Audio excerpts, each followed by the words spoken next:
There's this perception online that the inmate population across Canada is being driven up by temporary foreign workers, temporary residents, immigrants, especially those from India. But when you look at Ontario's correctional services data, that claim actually doesn't really hold up. And it's so important that we understand this because public perception ultimately drives public policy. And if we don't get this right, we actually might be contributing to more xenophobia or othering. So, interestingly enough, in Ontario, we actually do collect race-based data from inmates. This is in accordance with the 2017 Anti-Racism Act. But it's only so if inmates give their consent. And what Ontario has found as of 2024, only 56% of inmates have actually consented to the government collecting this information, meaning there's 44% of the population that we just don't know what their ethnicity is. Those who do consent are categorized into 10 broad buckets. Now, interestingly enough,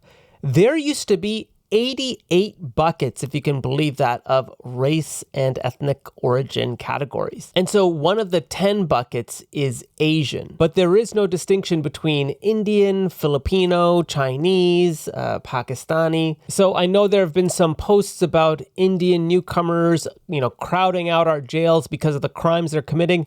We just don't have enough data to actually substantiate that claim. But here's what we do know from the 56% that did share that data. 53% said they were other North American, which is Canadian, Quebecois. 15% were European. 9% were Indigenous. 8% were Asian in that broad bucket. And 6% were Caribbean. Now here's where it gets tricky. We actually don't even track immigration status either.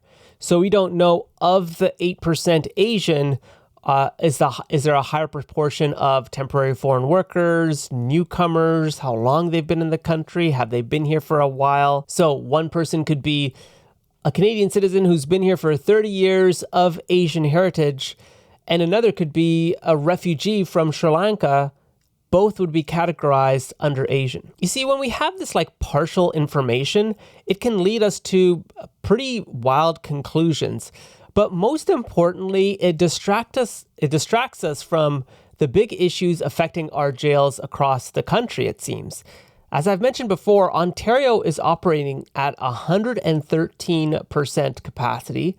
There's a major rise in mental health issues, and also there's a pretty big uptick in those with no fixed address. So if we want to talk about jails and prison reform and things like that, let's talk about what the data is actually showing us and focus there.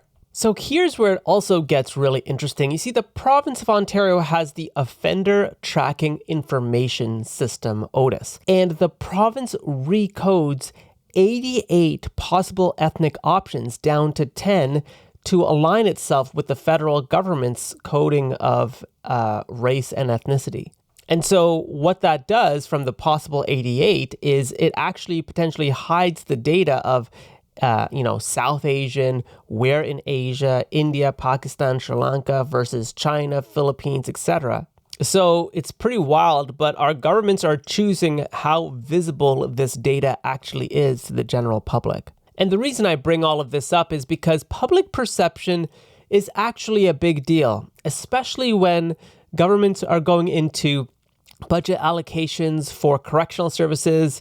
They're very much looking at what Canadians are talking about. And so if we are talking about bail reform, which I've mentioned on this channel, we'll need to make sure what exactly we want from our government. Again, our jails are over capacity, staff are most likely overworked, and the bail system, which was supposed to be super efficient under Bill C-75, just hasn't panned out. There are structural issues with what's going on bail reform, but I notice we're not talking about that. We're very quick to talk about other more superficial issues. And I mentioned this in another video about the availability heuristic.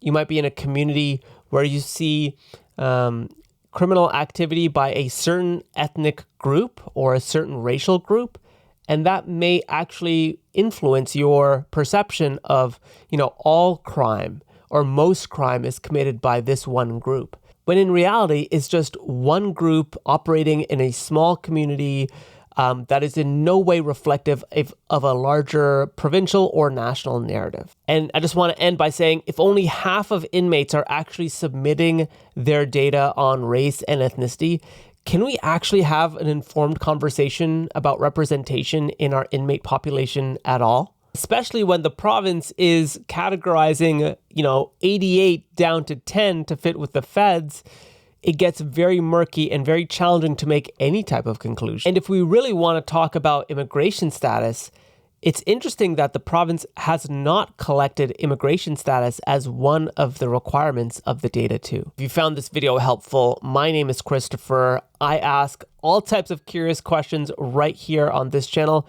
So hit that like button and subscribe, and I'll definitely catch you in the next one.